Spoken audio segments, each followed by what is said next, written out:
Welcome to the podcast where relationships, confidence, and determination all converge into an amazing, heartfelt experience. This is Speaking from the Heart. Welcome back to episode number 162 of Speaking from the Heart.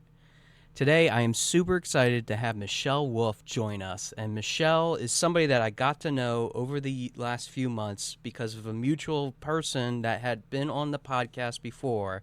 And as a result of that connection being made, I was able to be on her show, All the Things with Michelle Wolfe. And now I get to return the favor to allow her to be on my show. So here we go. Michelle is a certified wellness practitioner with a Master of Science in Psychology, specializing in in-depth psychology and metaphysics. A certified yoga teacher, Reiki master, and highly intuitive medium and witchy woman, Michelle specializes in bridging the psycho-spiritual gap with a non-traditional approach to mental health and mind-body-spirit connection. She utilizes various holistic healing modalities to address trauma, attachment disorders, nervous system dysregulation, psychosomatic symptoms, and relationship dysfunction. Her focus is personal empowerment through increased self-awareness and identity investigation, rooted in self-inquiry, playful curiosity, mind-body connection, archetypical exploration, and radical acceptance. Well, I believe this witchy woman on today's show certainly gives us a little bit of a different perspective, and being that she's literally right up the road from me, located very nearby, I'm excited about the fact that Michelle brings this connection about being able to help others and being able to be curious, as she even mentions, in a way in which is very fascinating to me. Not only is it something that we usually explore when it comes to the different chemistries that we have in our life, which we talk a little bit about that today, given the witchy comment that I have already mentioned. But I think it's a lot more than just black magic or sorcery or alchemy. No matter what you look at it, I think it's about dealing with the things that we have in our life, that whether we feel safe or we have shame, we have to mix it with something else, whether it's positive in nature or maybe helping us to get to that next step in our lives that creates that support system.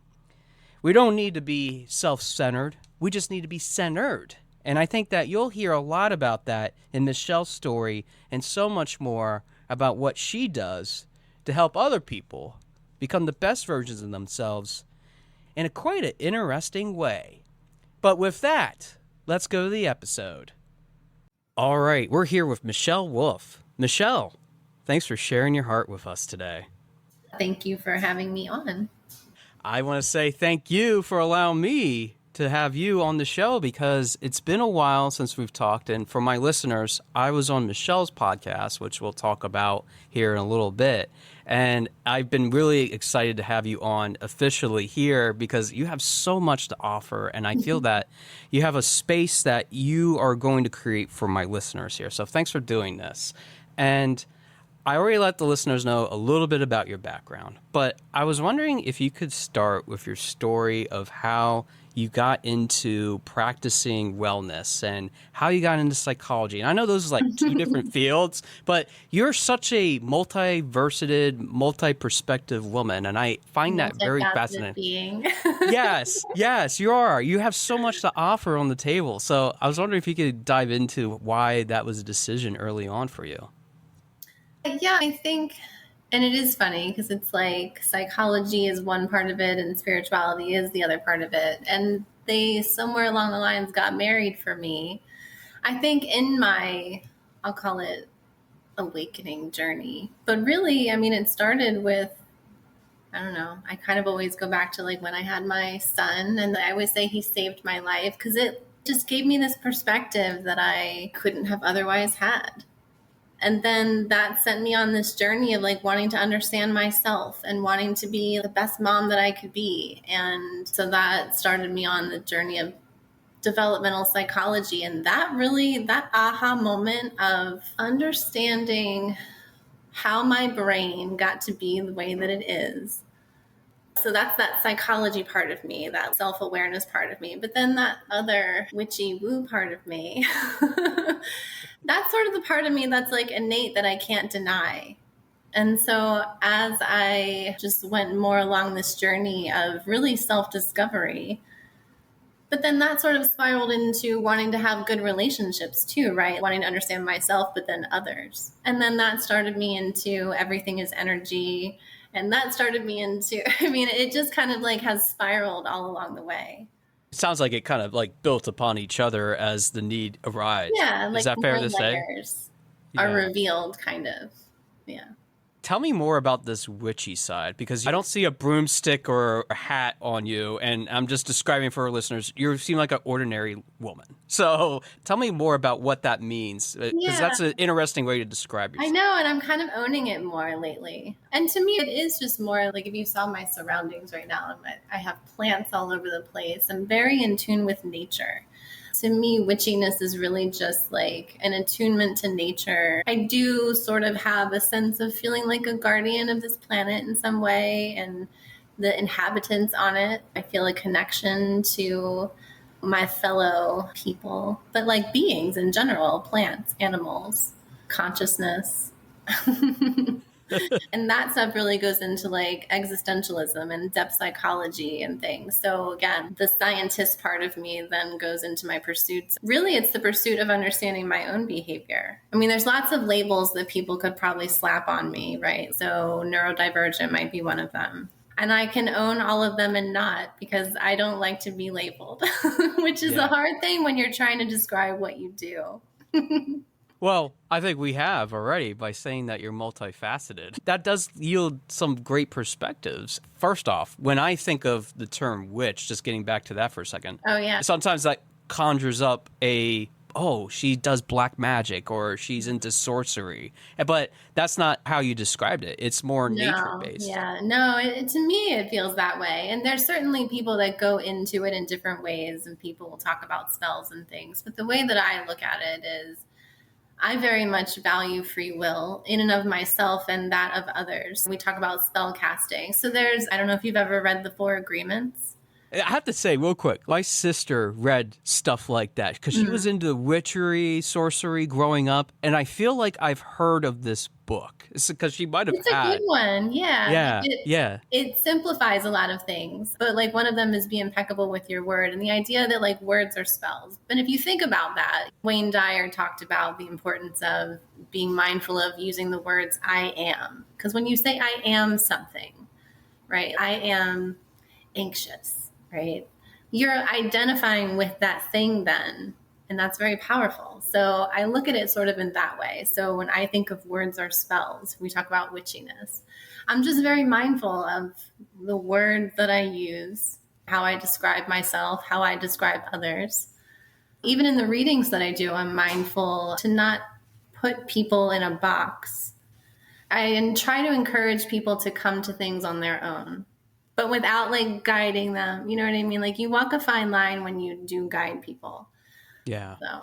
And I would say, and this isn't labeling you either, I think this is just the way that your methodology is. I feel that you're non-traditional in the ways that you handle a lot of things, as I'm more traditional, and I blame my autism a little bit on that because I need to have structure and goal-orientedness, and a lot of people appeal to that because that's a lot more practical, it's a lot more tangible, but yours is more metaphysical or more energy-based. And I didn't say this earlier on, but I think one of the connections that you and I have is that another guest I had way back last year, the Mama Reiki in the area, Ricky Merrill Friedman, is somebody that you know very personal as well.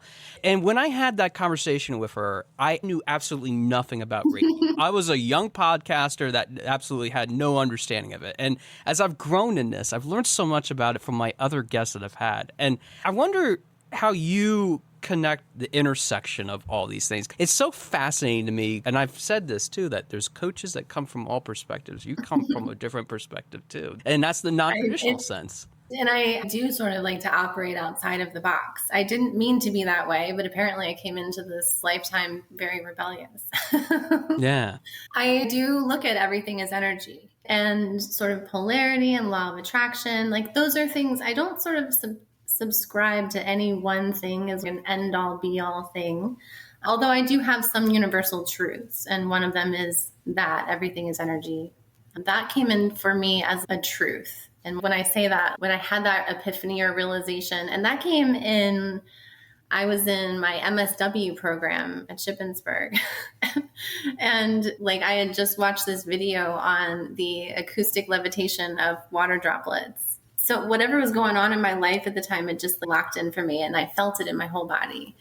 And another universal truth for me is that I'll say it this way, but I'm not a religious person, but God is love, or love is God, that love is sort of the answer. And there's like a very powerful source of energy in that.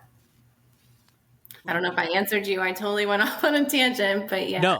No, you did. I went off on a tangent a little bit too with like 3 different points, and I usually tend to do that sometimes too, because I feel like there's so much to unpack with that. So let's unpack this for a second. So you're saying that God is love or love is God, okay? Mm-hmm. So for somebody that is, let's say, non-religious or is religious, and they come to you and say, I'm having problems with understanding that, you're helping them to see that for themselves. So how would you walk them through something like that if you don't like describing? And I don't like to speak for Ricky, but I think this is one of the things that like her and I would probably agree on is that eminence of that love. She would call it Reiki light energy, probably. To me, that's sort of that radiance of like heart chakra love energy.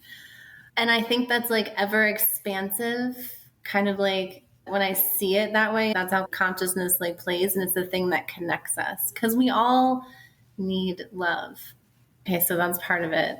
The whole idea of God is love. And even for me, I did grow up Roman Catholic, going to CCD, confirmation, all the things. But the thing that always stuck with me is the idea of God is love. That is one of those things that even as a child, I remember being like 7 years old in CCD classes, learning about these things. And that was something that came in as a truth. And I'm like, that makes sense to me. And even the teachings of Jesus, when you pick the things apart, that's the one theme that I don't know that I always sort of resonated with. And so even if we remove the religious aspects of those things, like whatever your religion is on a human level, and even if we remove the human part of it, right? If we go beyond that to like greater consciousness, so that's collective consciousness. And see, then I get lost in the ethers and I start losing people there. But that's the thing for me that always connects us. So I can like sort of pull back to that level and see all of us, whether we're a plant or an animal or a person, and like connect with our consciousness is the thing that we share, that we're here experiencing with each other and co-creating. That is true, and I do understand it. And maybe for a more practical example, I always use this with my clients. I talk about Maslow's hierarchy of needs. You need to be able to satisfy. Yeah. You need to satisfy the needs immediate before you can have the needs that might be out in the distance. And that collectively has to happen in a society too, in order to find that balance. And sometimes I think that we have a lot of work to do here in the United States when it comes to it, but that's not to get into the mechanics of that. I'm more talking about the personal aspect like you are. So how would you say someone could be able to help themselves to find that journey for themselves? Because like you've worked through this, Michelle. I have worked through a lot of things. And here we can even use Maslow's hierarchy as an example, right? So because of so much of what I am interested in my own self-growth journey is self-realization. And that's like the top of the pyramid, right? But in order to get there, you have to go through the levels. We can look at it like that. I like structure. I do like different modalities. And that's kind of what I bring to the table is like, there is no one way or one path to healing. You have to find what works for you. And the beauty of it is there's so many things that you can do. But so we'll stick with the structure of this one. I would first then look at all the ways that I don't feel safe. Right? Because that's going to be my first level. I need to make sure that I feel safe here. And you'd be surprised, but like a lot of people really don't feel safe. And I'm saying that to say like I'm a self-aware person and I have my own fears. That's not a bad thing. And so that's another layer of like, let's remove the shame of not feeling safe. It's okay. Having safe spaces to talk about those things that you might have fear around. Being able to name that's an important thing. And I think that like social media, or at least one of the themes that I'm sort of noticing or trends that I'm noticing that I'm liking is that people are talking more about it. I love to see that. I love to see men talking more about it. And that's why I loved being on your podcast, which, by the way, for my listeners, I dropped it twice and I should really say it now. It's called All the Things with Michelle Wolfe. It's something that you started earlier this calendar year, 2024. And I was like one of your first guests. We talked about Thank even you so that much. energy. Yeah, I love Yeah. our conversation. You I got right love into it with me. I appreciate it. You're so courageous. I love it because you're right. It's not talked enough about in the men community as a whole because there's a lot of shame. There's a lot of, if you talk about this, you are weak to other women, even for that matter. And it's a shame because I feel that I'm more attuned to myself as a result of that. And I have work to do, like all of us do, but that's just part of the journey. No, but I have to tell you, like, I love to see it. Even listening to you talk about it, but just like, because I love to see it. And thank you, because it's important work and it Absolutely. matters. And I so love that doing too, it. like that ripple effect of that, like again, like everything is energy for me. So like, that's important. When you say that it's energy for you, and maybe it's even energy for other people that are listening to it, how do we take that energy that was for a good cause? Maybe it might not be for a good cause. How do we transfer that into something that can be used for our benefit? Or I guess in your world, and you can correct me if I'm wrong about this, but I'm assuming that you would take this in your world to change it to manifest into something that is useful as opposed to not safe. Is that fair to say? So a lot of work that I do is like, I'll call it alchemy. And I didn't mean for it to be that, but it just kind of is. And I think that's like the approach that I've had with my life. I sort of have learned to alchemize, we'll call it pain, into productive things, but also joy and acceptance and happiness and courage and all the things that made me this person. But, doing that process of looking at yourself and like what's coming up for you, and especially addressing things like your fears, and then looking at that and being like, okay, well, how can I empower myself here?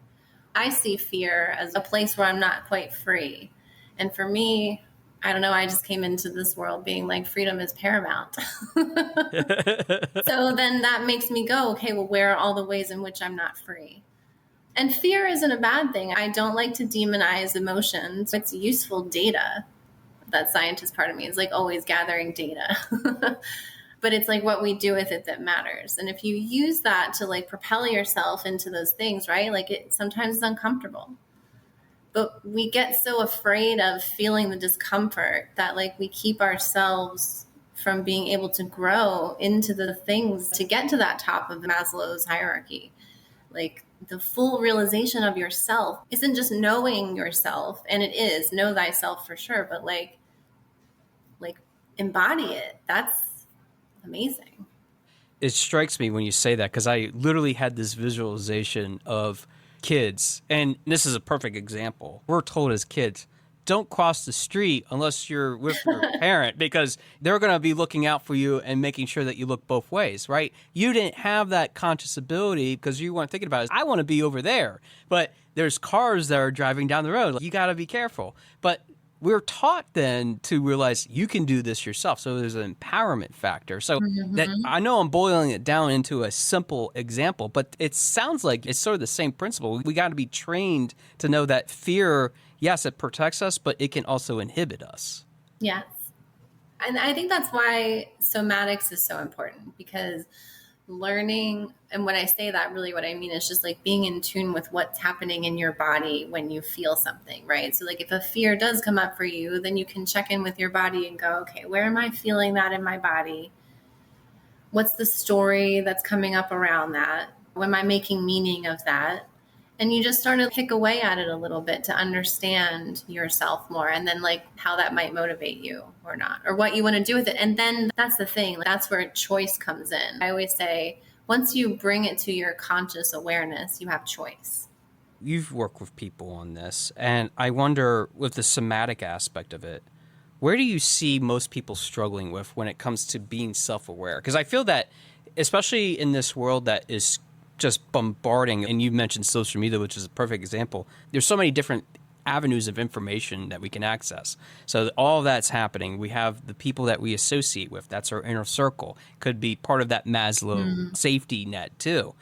Where do you feel that most people get stuck if they do get stuck? I think I have an answer for that. I mean, I think that a lot of people, social media, for example. So there's this sort of effect, and I don't know what it's called, but I'll use an example. Say you want to lose weight and you follow a lot of accounts that encourage you to do different exercises.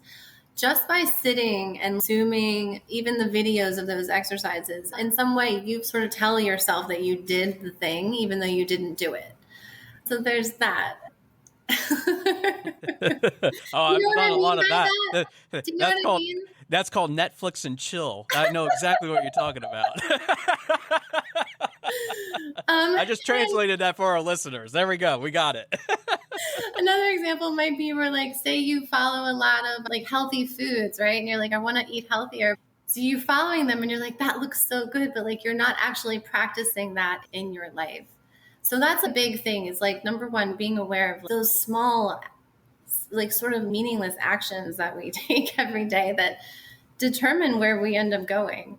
I love that, though, because I think that we're more attuned to the bigger picture and we're looking at all the inputs from that. But it's really sometimes even the very small things. It could be as simple as getting up in the morning and manifesting whether we have a good day or a bad day, or exactly, counter blessings or not. Yeah. Perspective really matters. And then just becoming like aware, like getting curious. That's one of my favorite things to say, is just get curious by yourself. There's data around you all the time. So if things trigger you, right? Ooh, why do I feel that way? Or if you feel judgmental about somebody, that's always a good invitation to look at yourself and be like, why am I judging that person? But like, I get curious from a place of kind of amusement. I used to be much, and I'm still sometimes hard on myself. We all are. We all are. My point was to say, like, not from a place of then judging yourself and being like, why am I doing that? It's just more information. And I don't know, I just sort of like look at life as like information gathering. And maybe that's the research science part of me. But, you know, you can look at it in terms of like a game, right? It's all in however it captures your attention too. Yes. Speaking of curiosity, though. So you've been doing this for a while now. You're what you call a wild heart empowerment coach. And that got me curious, because you work on some of the things that I kind of even touch upon in my business, like being your authentic self. Yeah. Find a way to go through it. Yeah, that's why we resonate so well. I love it. But what would you say is your mission then, doing it with all the things that you share? Because this has been a great conversation. I think that we can all work from different angles. What empowers you to wanting to help others, though, to see that? Is it because of what you've been through and wanting to give that energy to other people, or is it something else? I mean, I think some of it is the idea that I like never want people to feel alone for some reason. And maybe that's because on some level I must have felt alone or something. I don't know. I ask myself why. Some of it is just a compulsion of like, I feel like I need to share these things because I know that in my reading of somebody else's vulnerable sharing, and I've seen myself in someone else's story, and that then validated something that I needed and helped me in some way. So there's that too. It's the idea that here, maybe learn from my mistakes, but also not just my mistakes. I share it all. But I do try to share it all and keep it real and not just share like the beautiful highlights of my beautiful life, because life is challenging. And I've been through sort of the ups and downs and some dark downs. So that too, like wanting people in those dark spaces to see that there is another side. Do you worry about being that vulnerable, though, with someone and maybe even taking advantage of that? No, not really. It's just part of it. It's just who I am. And I think that at this point, I've kind of come to see it as like a superpower. It's not a weakness, you know? So if somebody feels like they need to take advantage of something about me, like I just sort of trust that like karma will work that out. You heard it now, folks. Karma is an energy in itself. Yeah. And it's not like karma is a good and bad thing, right? So like I'm making karma all the time and I'm aware of it. It's like what you get, what you put in, you get out. And also too, like anybody that sort of takes advantage of somebody else to get somewhere, like they have to carry that knowing with them. So I don't know. I just imagine that might be a heavier burden, and I'm glad I don't have to carry it, you know? I love that. You're so at peace with this. You're like one of the first guests, I swear, that, I mean, Ricky has even said this a little bit when I had the interview. And hi, Ricky, I haven't acknowledged you, and I said your name already. But I have to say, like, you both, along with a large community, kind of are just like, it's cool. It's just part of what it is. And I feel like personally for myself, this is something I've been working with. And even after doing this show now for so long, I'm still working on this. I feel like I got to unplug some of these things that are like, nope, this is part of my imposter syndrome. This is part of my negative self-talk. This is part of what I've held on as past trauma. So like I see these plugs. Great, and I though. That's great. Oh, it is. Yeah. No, it is. It is, but I got to unplug those too. And I share that vulnerability too because I know that people want everybody to be like, oh, you have your stuff together. You are able to do what you need to do. And that's not true. Things come up. And I mean, you acknowledged it. You don't have to dive into it, but you're saying things that for some people, it's very hard for them to do. So I'm wondering, how can they do that for themselves? In the words of your website, how can they empower themselves to be a wild heart? Well, I do think that it matters who you surround yourself with. So that's the first thing that comes to mind is like having a supportive system, right? Like a support system. And my support system sustains me. And I've cultivated a system of people that I feel seen by. And that's really important to me. So I would say that's like number one. And it pains me to think that my mind goes, well, how do I talk to the one person that feels like they don't have anyone, right? Because I don't want anyone to feel alone. And then I would just say, like, look, it's like looking within yourself. One of the things that, and see, this is why I share my stuff, because people will look at me and be like, oh, you're so calm and all these things. But like, number one, you don't know how much anxiety I've had to work through to get to be this. And I'm so proud of myself. And that's still a journey that's unfolding for me. But I would say in the last year, the last 2 years, I've gotten even more like my own best friend and loving myself and being able to like finally look in the mirror and be like, I love you, you know, and mean it instead of being like, oh, that doesn't feel good still. But that's a journey. And I would say that if you can't look in the mirror and tell yourself that you love yourself and feel that you can receive that, like, start uncovering all the things that stand in the way of that for you. Because like whatever else besides anybody else, we need to be able to be here with ourselves.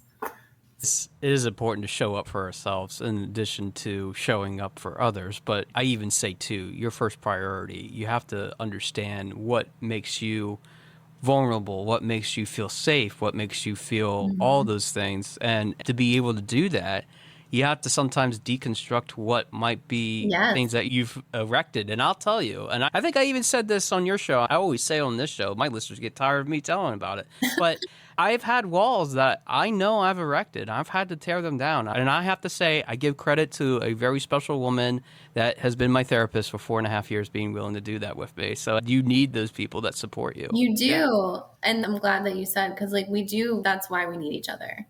And so a lot of what I talk about, I mean, and you know, so I work with people one-on-one, but also it's about relationships. Like we're interconnected. And so, yes, we need to be here and be autonomous beings and be okay and centered and whole sort of within ourselves.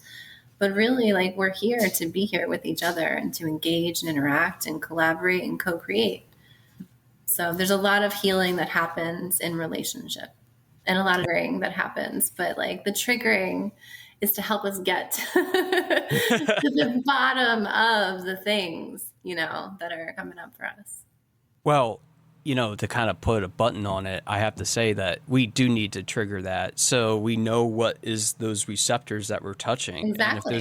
And if those receptors are not the right place that we should be feeling it, that's where we need to be able to work on it. And that's where people like you and me, we come at it from different angles. You are incredibly more well-trained in it, and I encourage people to even seek you out for that purpose too, that you're able to provide that space for them, and I love that. So Michelle, gosh, the time flew by. So I would love to have you back at some point and continue this conversation because it has been beautiful in itself. But I want to give you the last few minutes here. If people are interested in contacting you or reaching out to you, maybe they might want to work with you in your coaching program. Maybe they also want to listen to your podcast. Maybe you want to talk about how they can get in touch with all those things. Yeah. All the things. As your I know. It is all the things. I'm a multifaceted, yes. You are. So I'll give you the last few minutes. Yeah, so thank you. And just thank you for having me on and talking with me. This was really nice. Absolutely. It is just always just sort of natural, like time went by really quickly. And I guess I would just encourage anybody to check out my website. I just launched it. It's michelleWolfe.me. I tried to keep it easy. And it has all the things on there. So my podcast is on there. It mentions a book that I'm working on and all the little pieces that I have because I've got myself in sort of all these different avenues. So, yeah.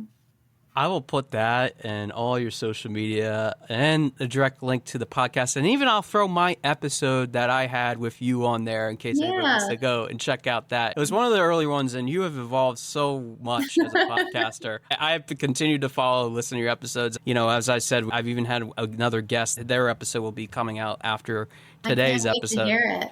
Yeah, absolutely. I won't spoil the surprise, so don't. But I love that, and I love how Yeah. that's the web, right? Like how we're all connected and lift each other up. So I love to see it. But what you do, Michelle, is create that space for that connection. And I feel that energy, like I said earlier, with Ricky and with the community of so many other people. And I love that you create that space despite the fact that you are doing it even for purposes that originally started out for yourself. And that's what sometimes it starts from, is ourselves before we are able to then serve others. And I love that you're able to do that, and you do those for the things that are inside your heart, which is why, Michelle, I love that you were part of this show. Thanks for being on Speaking from the Heart. I'm glad I finally got you on to share a little bit about you.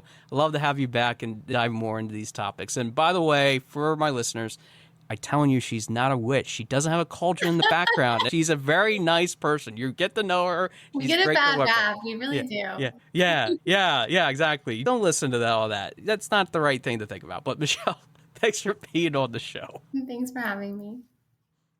I want to give an extra special thanks to Michelle for being part of the show. And I will also have her episode that I was featured on, All the Things with Michelle Wolfe, her podcast, in the episode notes as well. If you want to check out the different role that I played when she interviewed me, starting out with her podcast. But I have to say, for Michelle, I'm really excited about what she does. It's something that, for me as a coach, she has this way of just making you feel calm, making you feel like you're centered into what you really want to dig into. It makes you want to really work on yourself, because I think that's really a gift in itself. She talked about her son saving her life, giving that perspective, and being able to realize that she needed to be the best version of herself. And I think that digging into that, knowing that you have somebody else that you're leaning into, creating that connection with, it's just that fascinating type of opportunity in our lives that sometimes when we get that person that surrounds us and helps us and makes us want to discover, makes us want to explore things that we normally don't explore, the energies around that surround us. It makes us feel like we're comfortable. It makes us feel like we have a purpose. We're driving towards that destination. And I get it. I see why Michelle has done all these awesome things in her life. I see why she has worked on so many different avenues, exploring that. And that's what I like about people that are willing to dig deep, is that every time that you dig a little bit deeper, you find a little bit more knowledge that affixes or helps you align with what you have as your guardian. And I think that's really the term I want to use, because Michelle even talked about being able to pursue those opportunities. It doesn't mean that you have to cast a spell or you have to figure out who those people are necessarily. We have to work through life figuring out that because of the ways in which we interact with each other. Our words are our own spells. And I think that's so true with when she was talking about that, because when we describe ourselves in this negative context, this thinking that we don't belong on this earth, obviously that creates a lot of different impressions that you don't have your SHIT together. And I realize that our polarity, our attraction to each other, is really about how we create that truth in our lives. It's not just about what we say to ourselves, but when other people feel that conversation that we are not good enough, why wonder we have so many issues as a society as a whole? I know that there's an obvious connection with that, especially since next week is going to be Halloween. Don't throw me through a loop here, because I think what Michelle really is an example of the love and the energy that can connect with each other that helps us define what we are ultimately looking for, our personal truths. You can look at it any different way that you want. You can find all these different things that you can blame, the shame, the ridicule, the fear, the different types of things that we've been called as terms of names. Regardless of what you want to call it, it's really about finding that personal truth. So we have this chemistry set in front of us usually that we have to figure out which compounds, which bonds will we have in an alchemy type of sense that will create that purpose, that productive purpose, as Michelle calls it. I think that we also have to understand that we have to create that environment. That environment sometimes is with fear. Fear is not a place in which we should feel discomfort. In another way of thinking, it means that our fear has to be something that is a byproduct of all the different things that we're trying. Meaning that even as fear works on us, it makes us feel inadequate. It makes us challenge whether we should or should not do something. Fear is only a self-check. It doesn't mean that we shouldn't do it, per se, but it should mean that we work on ourselves, that we work on ways in which we create that foundation, that connection with each other. It means that sometimes we have to check in with that fear and get permission to be able to work on ourselves. Sometimes that permission, whether we choose to accept it or not, means that we have to also find other modalities. Those modalities could be somatics, checking in with yourself, even using EMDR, using any kind of technique. I'm not a psychologist by any means, but by Michelle being on the show today, she really exemplifies why there isn't just one-size-fit-all solutions. Every single time that I hear that from another coach, it drives me bonkers. It means that we have to learn that we need to fit ourselves into that coach's model so that we can become better. That is not how hard work happens. It means finding ourselves, especially when it comes to dealing with all these different processes, all these different things that are happening in our life. We have to pay attention to those small, minute details. And sometimes you have to slow down to find what that truth is, especially when you're mixing different chemicals. Now, you don't have to feel alone in this. You don't have to be all vulnerable either. It means that you're sharing things that sometimes are a little bit uncomfortable, but that's why coaches really respect the fact that you need that safety net. You need to feel comfortable being able to tell your story. You need to feel comfortable talking to them about things that you normally wouldn't talk about with someone else. I know for me, I've already featured on this show a number of different guests, especially those that have really helped me to get to where I am today, business and personally related, that have helped me become the best person, the best version of who I am. You need to surround yourself with that support system. And I've even talked about that with last week's episode featuring Kelly Wilburn, in which I mentioned that you need to have that right support system. To be able to consistently work on yourself means that you have to focus not just on the personal things, but you need to focus on the things that sometimes, even by the naked eye, you can't obviously see. Which means that we have to dig a little bit deeper into some of the most invisible things that we often don't want to look at. That could be anxiety, depression, even suicide.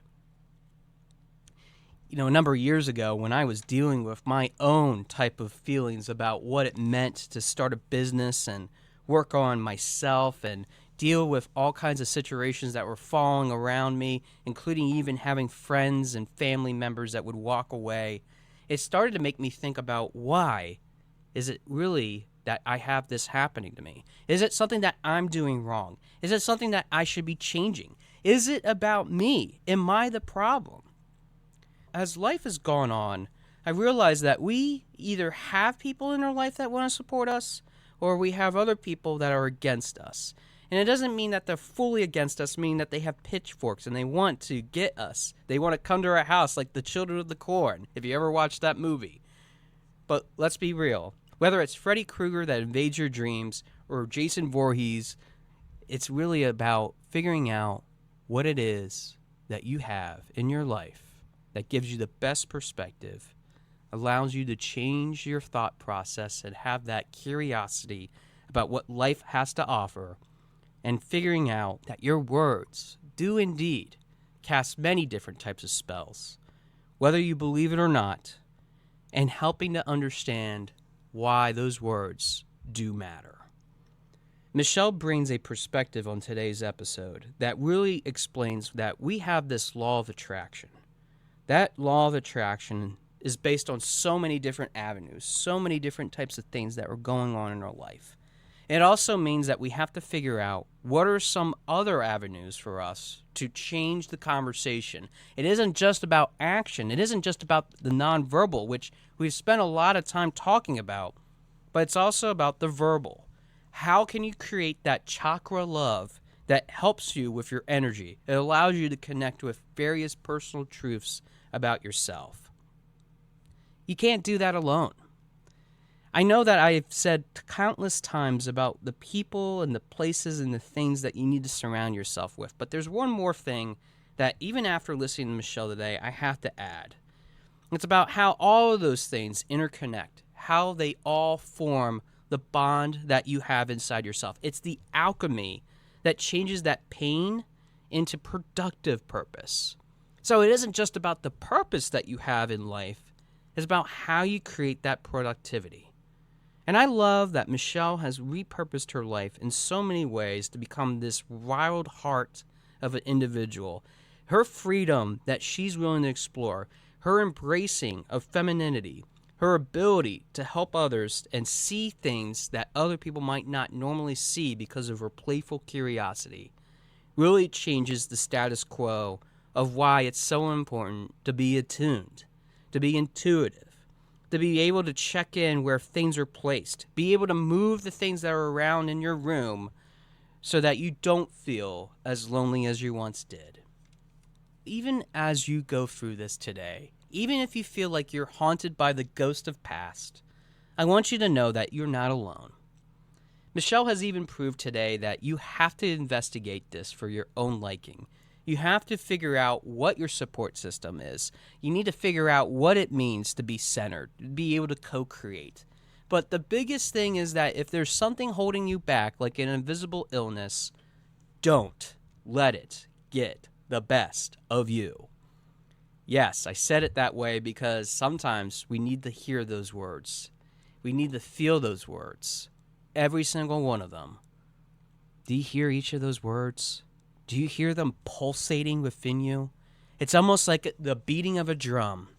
And when you're beating to your own drum, when you're able to figure out that witchy side of yourself, not in the black magic sense, but in a way in which it allows you to create images, thoughts, feelings of things that you never thought possible before.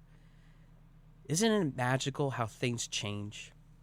Isn't it amazing how we can become the best versions of ourselves by discovering how those energies all interconnect? I think that it might be about time that you got your chemistry set out or go and purchased one. Because when you start to mix and match, you might be surprised of what kind of energy you might be able to produce. And maybe if you find that magic formula, give it to us. Share that wisdom, share that wealth. Because maybe that will be helping you and me become the best version of ourselves. All because you became curious, or dare I say, playfully curious about your own self-development. Thanks for listening to episode number 162 of Speaking from the Heart, and I look forward to hearing from your heart very soon. Thanks for listening. For more information about our podcast and future shows, search for Speaking from the Heart to subscribe and be notified wherever you listen to your podcasts. Visit us at www.yourspeakingvoice.biz for more information about potential services that can help you create the best version of yourself. See you next time.